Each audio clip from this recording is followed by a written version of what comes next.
All right, here we go. Silencio. Okay, so you, yeah. Go ahead. So what am I hearing here? We're hearing towards the end. Got go clear back to the end of the assignment. Okay. And some in between. Okay, that's fine. We can hit some in between. So, yes or no? Well, I don't. Is that what are we looking at? I know my numbers. 13 or 14. Okay.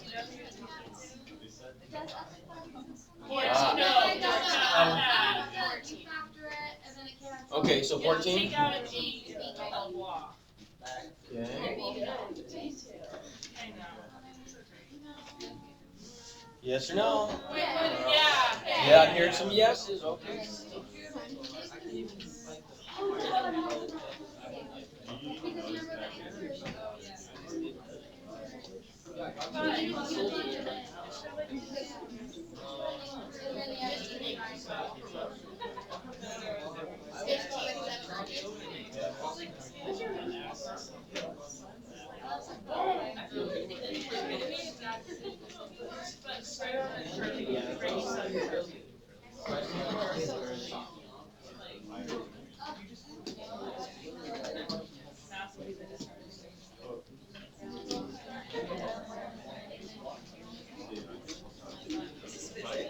Okay, here we go.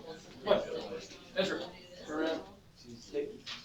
So, find each point of discontinuity and classify it as removable or non-removable. Okay. So, how are we gonna do that? Well, okay, so you could graph this, that's true. And that would be maybe not a bad way to go. We could sketch a graph. I wanna look at this maybe two ways though.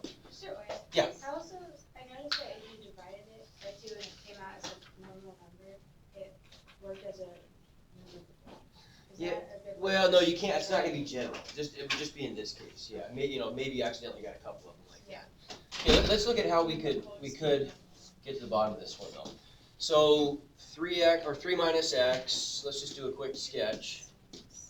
These are easy graphs to sketch. So what's the first part gonna look like?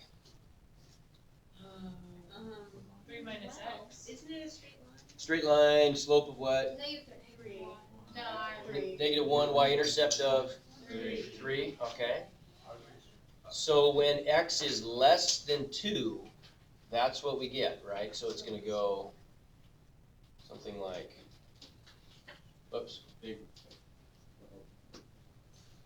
So we got to do, the line just goes like this, doesn't it? So we're going to have an open circle like so. Agreed?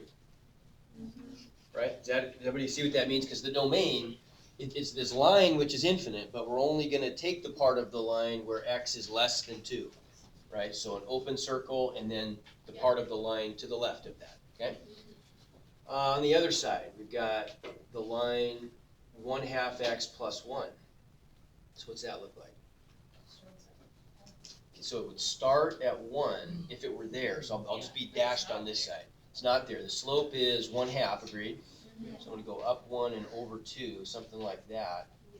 So it's just going to kind of go. And then we're going to get an open circle, right? Everybody agree? So something like that? Okay. So where is the discontinuity? 2. At 2. Is it removable or non-removable? It's non-removable. Isn't it? Why? It's non-removable because what's the definition of a removable discontinuity? 1 point. 1 point. All I've got to do is move or fill in 1 point. What would I have to do to tie these two functions together? Hey, there's a little too much. I can hear some background stuff. Yeah, I'd have to change the entire function. I'd have to move an infinite number of points. So that's. I am. Yeah. Good job, Shai. Yeah. Thank you. That's your job, isn't it? Yeah. Now, how could we have done this one? So that's a good way to do it. Graphically, what if the graph were really hard to draw, though? There's another way. How could we tell, and this is kind of tricky, but it's really cool. How could we tell if this were removable or non-removable? And it has to do with, well, first of all, we know where the discontinuity is, don't we? Yeah. Yes. Right, we know there's discontinuity because the function isn't defined at 2. Agreed? So what are the two possibilities? The function is not defined at 2. What are really the two possibilities that are going to distinguish a removable discontinuity from a non-removable discontinuity? If you can move it. Okay, No, but so what does that mean about the two pieces of the function? They have to, Okay, so well, not The slow. same slope. one has to include two maybe, like, no? No, you're flirting around it. It's good, yeah. So they would have to have the same, just like at the same place. Okay, they'd have to connect or want to connect at the same place, right? If that were the case, if the two functions wanted to connect at the same place, but that wasn't defined there, it'd be a hole, wouldn't it? Agreed? Okay, but what's the other possibility? Like that. They don't connect at the same place, right? And that's a break in the function. And that's a jump discontinuity, as they call it in the Math XL. But it's a non-removable discontinuity, right? Okay, so how could you tell in terms of, how are the math gods gonna tell you this without a graph? When you plug two back. Well, now that's, okay, you're onto something there, yeah, you really are. If you try to evaluate these at 2, you get different answers, don't you? But what are you really doing when you're evaluating them at 2? You're doing something, Finding the one. okay, yeah, but now does 2 exist on this function? No. It doesn't. So Where that's was it, you're taking the limit. You're directly evaluating the limit, aren't you? When you plug 2 into both of those functions, which is what you intuitively do, and that's a smart thing to do. But what you're really doing is this. You're taking, on this side, you're taking the limit of this function, right, of 3 minus x as x approaches 2, and getting an answer of 1. And on this side, you're taking the limit of x over 2 plus 1 as x approaches 2 and getting 2. And those two limits do not agree. So it'd be So it's non-removable. So that's the characteristic of a non-removable discontinuity, is the limits don't agree from either direction. So we could have just done that without graph. That's my point, you could have. So if it were a really terrible graph, you didn't know how to graph, you probably wouldn't have graphed it, you would have just done that instead. Okay? Make sense? So- Questions? All right, good. Oh, isn't this fun? This is just fun. Yeah, it's just so fun. Okay, what's next? 19. Okay, we'll get this one. No, wait, I did this, yeah.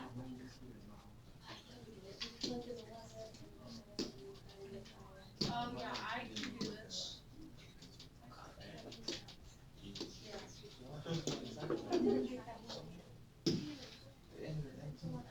Okay, so on this one, let's not graph it. In fact, we can't really graph it because we don't know what A is.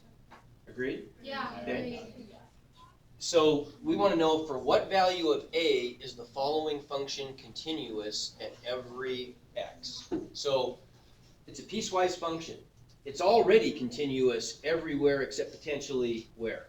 11. At 11, right? Does that make sense? Okay, so we just got to set the value of A so that the two sides meet up at 11, right? So how are we getting, now don't say anything out loud, I want you to just think about this for a second. In fact, I want you to turn to a neighbor or two and briefly just, think about this. Hash it out for a second, exactly.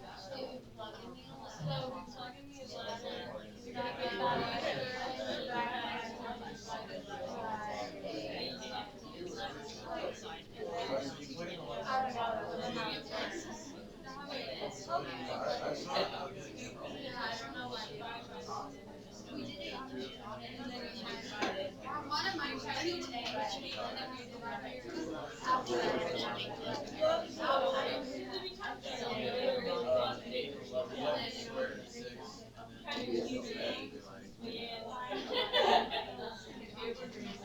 Okay, enough hashing. That's good hashing. I heard some good stuff. Now, I heard a lot of this. I heard a lot of plugging in, which is fine. But when you're plugging in, what are you actually doing? You're taking the limit directly, right? Okay, so, well, I guess, okay, so let's take the red, I color coded it. Okay. Let's take the red piece of the piecewise function first. So we have to establish now, as x approaches 11, what's the limit of x squared minus 55.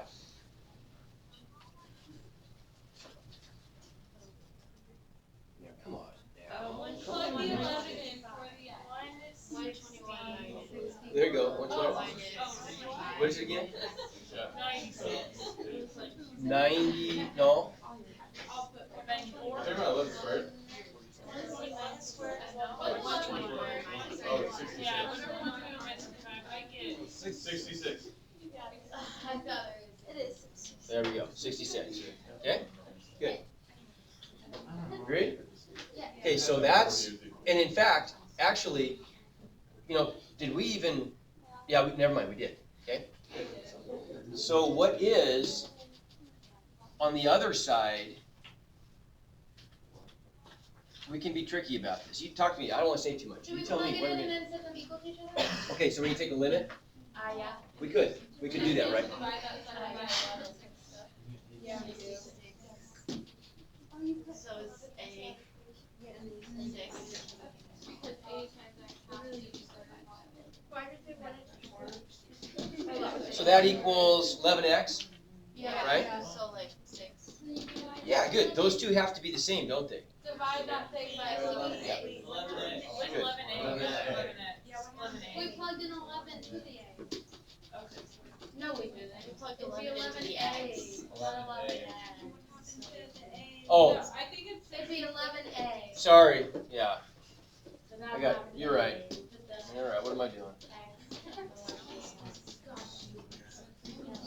So solving for A, we get 6. Okay, quick question on that. The limit was fine. Did we need to take a limit for the blue part? And why? We didn't. How come? because because we already have the X values. It's because it's already solid on the phone. Because it's defined there, isn't it? Yeah. Right? The function actually, the blue function actually exists at 11, right? Agreed? Because it's f of x equals ax when x is greater than or equal to 11. So really all we had to do on this side was just figure out, well, then what's f of 11? That's 11a, right? See the difference? It's a subtle difference, but you see the difference? Yeah. We really can plug into the blue function because it really does exist there, right? Okay? Okay. Wait, so Oh, what's the answer? is A 6? So A is 6, right. 6 would be the answer, right. Anything else? Well, it keeps, can you go like? Oh, it keeps going after this, it does? No. No, that's it. No, I mean like the proper business. Oh, okay, I see. Select the correct choice. Okay, so, So it is 6. oh, if I put something in, it's gonna keep going? Really? It was like all those shows. No, that's a different answer. I think it's Think it- like 6. Maybe like 17. 17? I can't remember. Okay. Yeah, that one. That one? That one was easy. Okay, well, we wanted to talk about this for just a second? Yeah. Okay.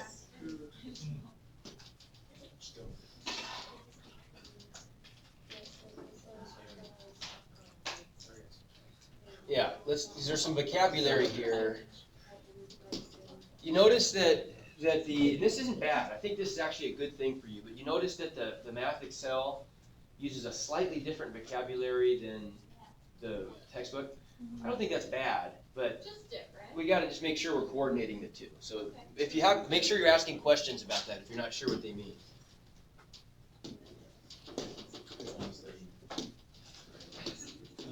All right, so what does this mean? Give a formula. Give a formula for the extended function that is continuous at the indicated point. Okay, so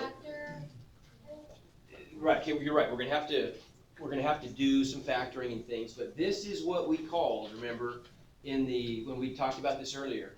This was finding two functions that agree at all but one point, right? Yeah. So we've got a hole and we're gonna fill in the hole and create a slightly different function where the limit actually exists. Agreed? Remember that? Remember that strategy? We've talked about it, but I want to make sure that you can put that in the context of the problem. So this is a good one to do. So right now, if I try to evaluate this, we have problems, don't we? Right? We get 0 over 0. Okay. So that means more work. More work, right. So we're going to take then, whoops.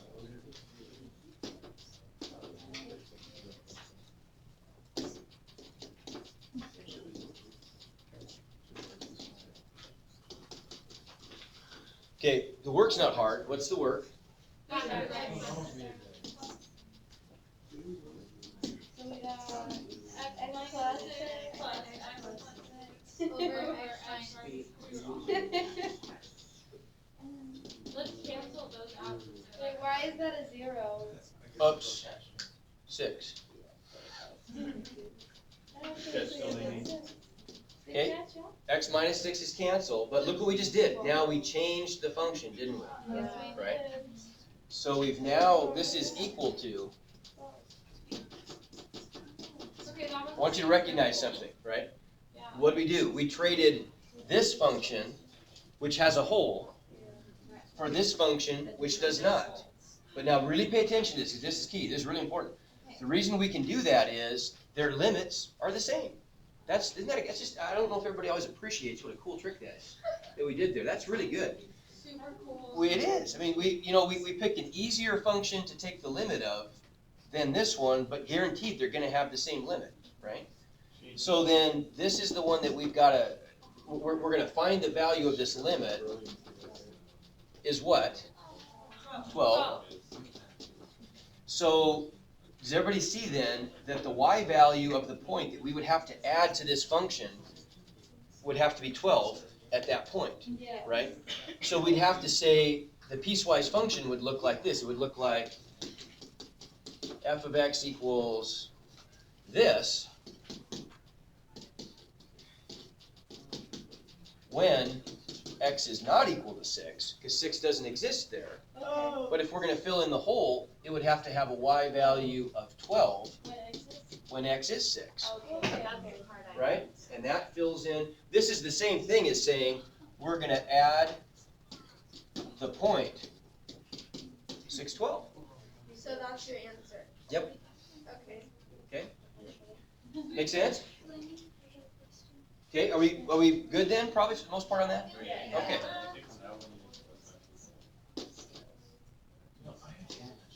All right, so what I want to do today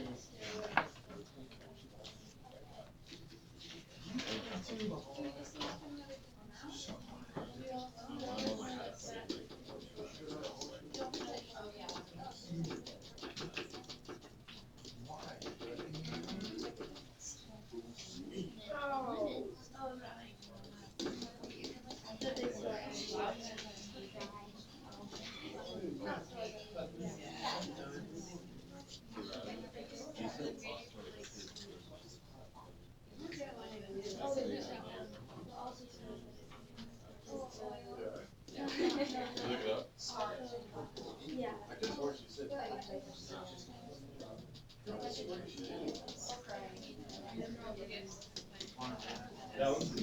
Okay, what about this one?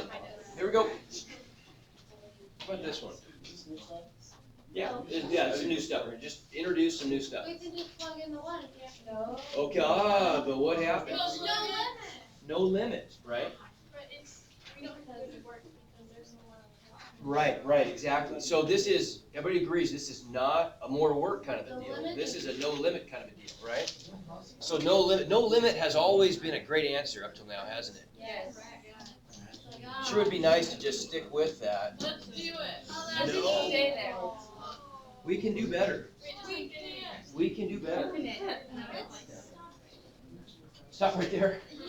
No, we can do better. What we can do is because no limit isn't very descriptive. And where we're gonna go with this, we're moving towards a place where we wanna be able to, like in chapter 3, we wanna be able to do some curve sketching, where we're gonna be able to take a bunch of, take a function, and without using a graphing calculator, we're gonna be able to get a pretty good idea what the main features, the interesting parts of the function are. We wanna be able to find the maxima, the peaks and the valleys, and inflection points, and zeros, and asymptotes, and all that stuff. And that allows us to sketch the curve really quickly without even having to graph it. Yes, ma'am? Are we almost done with this chapter? We're getting, very close. Yeah, this is a long chapter, isn't it? Are the tests gonna be online? Oh, no, we're still, I'll give you a heads up, yeah. Like 2 weeks. No, not like 2 weeks, but we got a little time. Yeah, I'll fill that stuff in for you. So don't panic. We've got, I believe, no panic, no reason to panic. I think there's one more section. What if we don't What's that, right understand? there? I think there's one more section after this. Yeah.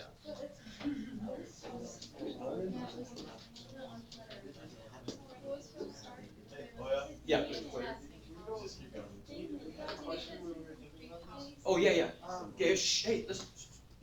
What would happen, like, is there imaginary limits? What would happen if there's like a radical, like, negative number? Well, okay, good question. What would happen? I mean, yes, there is. But it's not.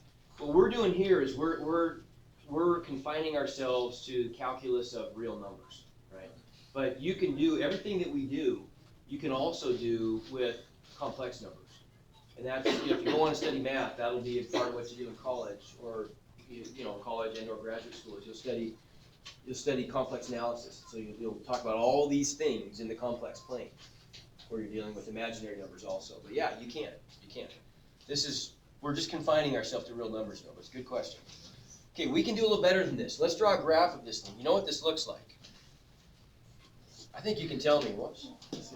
I think you can tell me what this looks like. I'd say that's just a coordinate. That's the coordinate plane. Very good. You're so smart. You didn't need to learn this, you know everything. Hey, you're remembering to tell me to record things. You're Yeah. recognizing the coordinate plane. I can't wait to hear this on the video. Okay, so what happens at 1? It crosses the line. Is that where it touches? What's going on with this thing?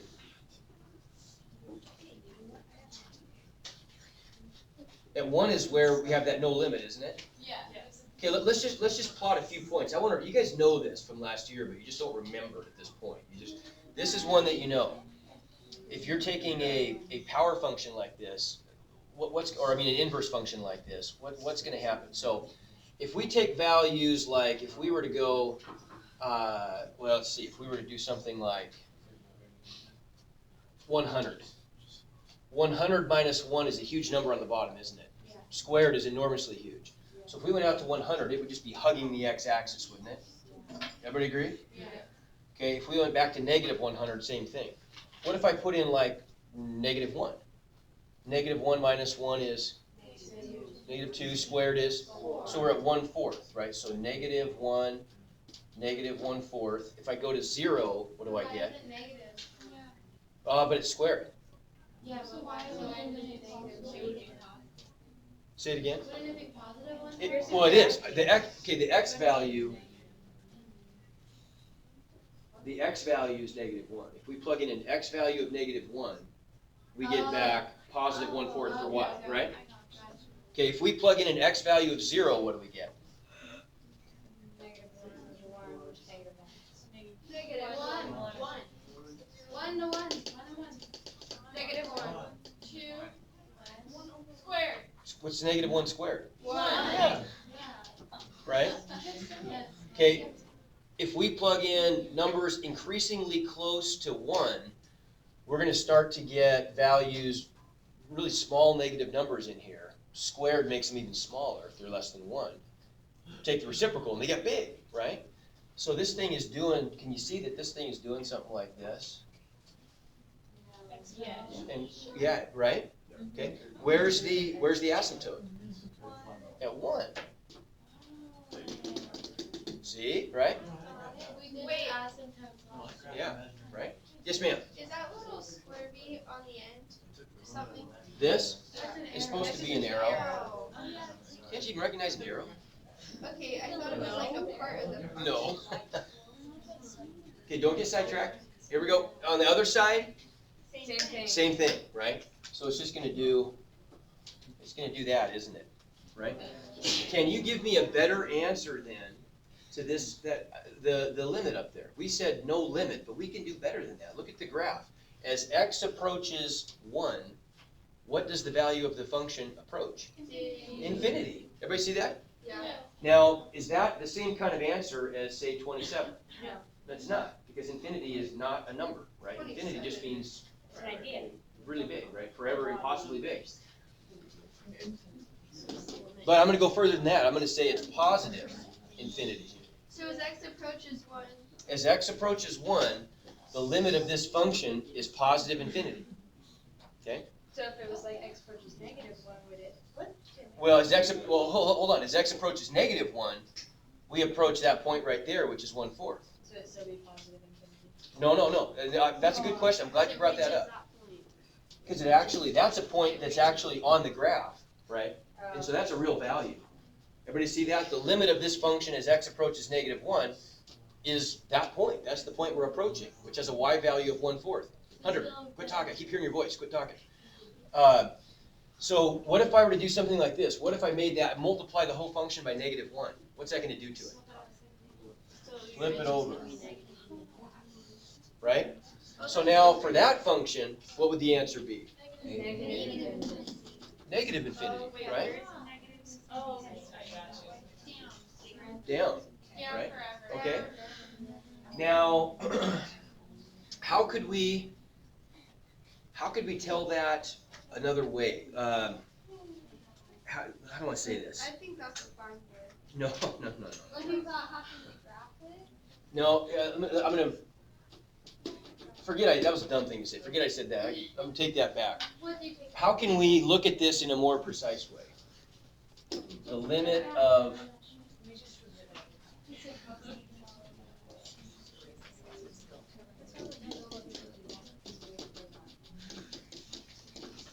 okay. As we approach 0, I want you to see something here. How much time we have? 15 minutes. 50, okay, good, that's enough. As we approach 1, we're getting 0 on the bottom, and that's a no limit type, right? Yeah. Okay, but let's do something a little different this time. Let's approach 1 from the right. Okay. Let's take a one-sided limit. Okay, now I want to give you I'm going to preface this by saying this is not strictly mathematical, so you have to, this is the way I do it. I think it's a really good way to do it, but you got to remember what we mean by this. This is just, we're kind of incorporating a concept into sort of a way of notating it. Okay, but it's meaningful, and I just got to be careful with it so you understand. You'll see. So what am I going to get if I take this limit? I'm going to get 1 over what? 0. Okay, 0, sure.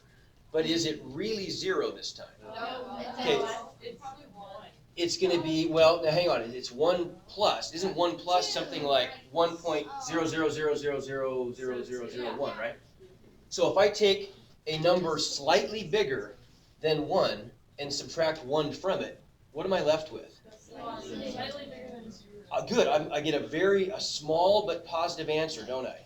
Everybody agree? Yeah. Okay, so here's a way you can say this. This is kind of cool. You could say this as what's inside here is like a 0 plus. Isn't that cool? No. Okay. Right? Because what do you suppose 0 plus means? It's just 0 like over a 0. Slightly to the plus side from 0, right? Oh. So we got a 0 plus squared, and if it's a small positive number and it's squared, isn't that just another small positive number? Right? Okay, so then we end up with, our overall result is 1 over 0 plus. Now, this is what's really handy about this. So we know that 1 over 0 is infinite behavior, right? We already have established that's an asymptote, it means infinity. But then we just have to know what's the sign going to be. Well, positive divided by positive is positive. So it's positive infinity. See how that works? Yeah. Yeah. So if it was like as x approaches 1 to negative. Let's do that. Let's do the same thing on the other side.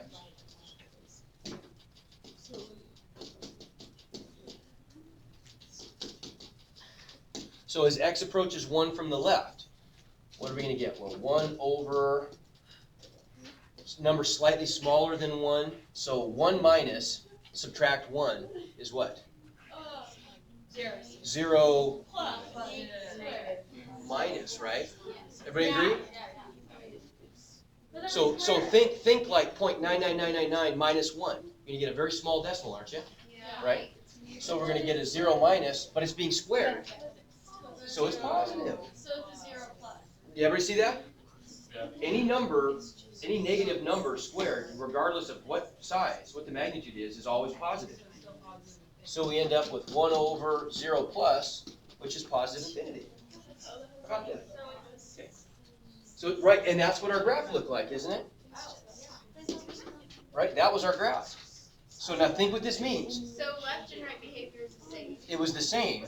Yeah, there's a little too much, everybody focus for a second, you gotta hear this. So what this means, the left-handed limit is just as, the same thing as saying, as the ant is walking along the curve from the left, he is climbing an infinitely high hill. He's approaching positive infinity, right? As the ant walks from the right, backwards, same thing. So we had the same behavior occurring on both sides. Okay, we had a little time, I'm gonna do one more example. How about something like, we'll take an easy one. How about something like, whoops, how am I gonna do that during the year?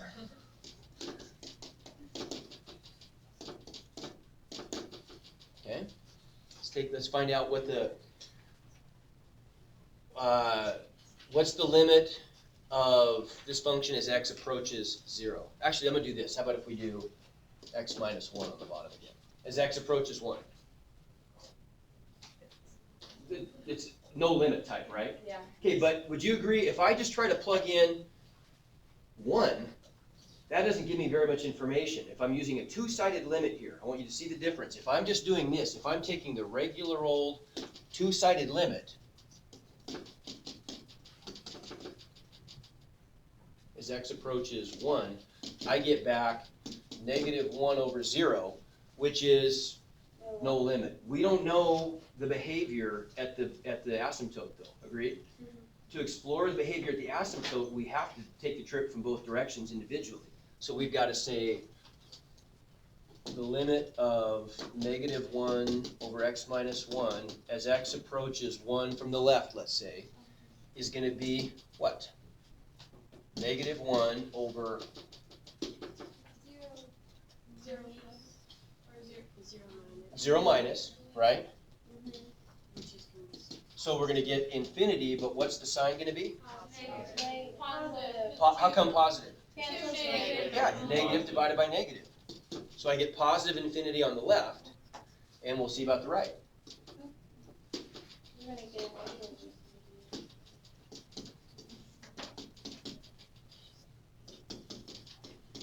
So if I evaluate this at 1 plus, I'm going to get back -1 over 0 plus, which is negative infinity, right? And so now we know what a sketch would look like.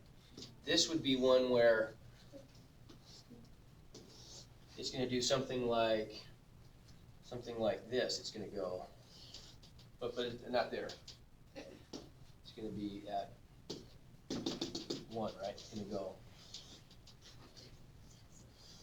something like that, right? Make sense? So how do you manage that? So say it again. How do you deal with that? You don't. That's the answer I'm looking for. So we want to know, these are called infinite limits because we want to know as we're approaching the value, which brand of infinity are we approaching? Are we moving up infinitely along an asymptote or down infinitely along an asymptote? Oh, so because the one was positive? and Right. the other side was negative? Right. So this tells us that from the left, we're shooting up forever, right? From the right, we're shooting down the asymptote forever. Okay? Questions?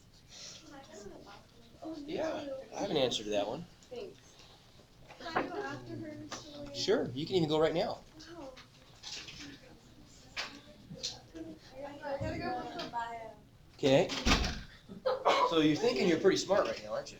No. You are. Yeah.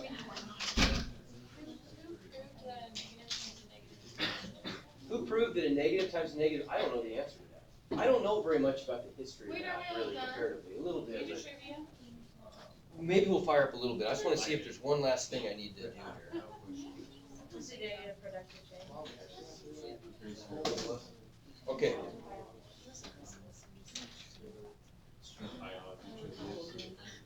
Yes, here's what I want to do. Last one.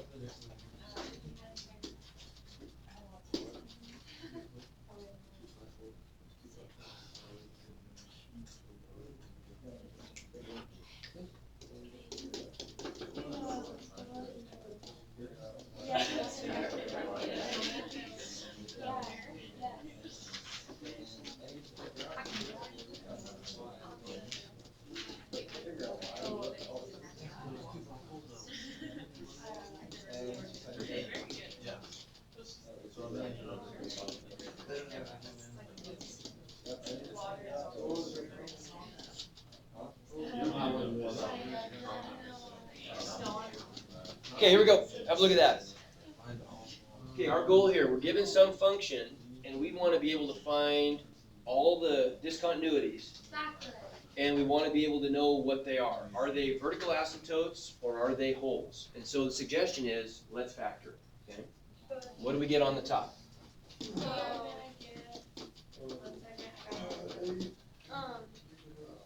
Plus Plus 4 minus 2. Okay, on the bottom we get. Minus 2 Oops, sorry. Okay, now don't say anything. I want you to. That's all we need. Right there. That's all we need. That's all we have. we don't know what it's about. Okay, you're right. You're right, but I didn't tell you that. But you, this is. I still claim that's all you need. The question again. Let me say this again. The question is, we want to find all vertical asymptotes and holes. So the discontinuities, right? Okay. Okay. Now just think for a second. You can cancel the X minus 2. You can, true. But but that was kind of the. Right? Before we do that though, let me ask you a question. What are the X values where we're going to have a discontinuity? Or, 2 and 4. at 2, -2 and -1. Okay. Sorry, that was at -2, Yeah. Negative 4. and +2, right? Why? Okay, how come? They can't just you cancel. I mean, 2 equals 0. Cheyenne? a bottom. Okay, and what about that? And it will equal 0, you can't have 0 Exactly. on the What bottom. are our, we only have, for real numbers, and we're only dealing with real numbers here. For real numbers, what are the only 2 fundamental no-nos for real numbers? You can't divide by 0, and you can't take an even root of A a negative number. That's it. Anything else is fair game, right? So those are the 2 things you can't do. We don't have any square roots in here. So we don't have to worry about that a bit, but we do have some factors on the bottom. So you always know that if you have factors in the denominator, guaranteed, the zeros of the factors in the denominator are always going to be discontinuities. The function cannot be defined there, right? So we know right away, this is telling us that x cannot equal -2, and this is telling us that x cannot equal 2, right? Okay, but now the question is, okay, what's happening at those discontinuities? Well, this is where, that's important, isn't it? That looks familiar, right? If we were to take a limit of this function from the left and the right, we got to be able to end up at the same place. And we do if we cancel that factor, don't we? Right? That's how we took limits. Right? We knew that if we have factors that cancel, we can trade the function with a hole for the function without a hole to evaluate the limit. So what does that tell you about this particular 0 on the bottom? Get rid of it. It's a hole, right? Okay, so we can generalize that. Whenever you have common factors on the top and the bottom, you know that the zeros of that factor, the 0 of that factor is going to be a hole, guaranteed. So this is a hole. Okay, now what about this guy? This one doesn't cancel, so this 0 is stuck on the bottom, so you know that this one is a vertical asymptote. That's all you want us to find? Yeah. Oh, okay. Other. Right? Make sense? Yeah, Okay. it's not. Okay, so try 2 minutes is okay. We gotta do a little trivia. Oh, I can take roll. Can I go to the bathroom? Yes, you can. You betcha. You reminded me about recording. Okay, why are you taking your bath with you?